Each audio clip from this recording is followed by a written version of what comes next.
এখন দাঁড়িয়ে আছি ভয়ঙ্কর দুটি জগতের একদম সীমান্তে বা মিডল পয়েন্টে। এটি আসলে প্রাকৃতিকভাবে তৈরি ভয়ঙ্কর জঙ্গল, আর এই রাস্তাটা হলো সীমানা।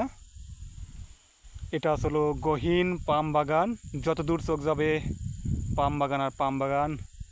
আর এই রাস্তার এই পাশে যত দূর চোখ যাবে ছোট বড় গহীন জঙ্গল।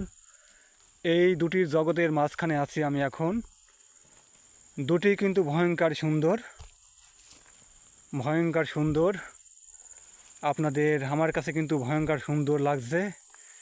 ধিক ধিক বুকের ভিতর ধুক ধুক শব্দ হচ্ছে। কখন জানি কোনো বন্যপ্রাণী এসে আক্রমণ করে। আমি আশায় আছি বন্যপ্রাণী আমার সাথে দেখা করুক, দেখবো তাদের সাথে লড়বো, লড়েই বেঁচে থাকবো।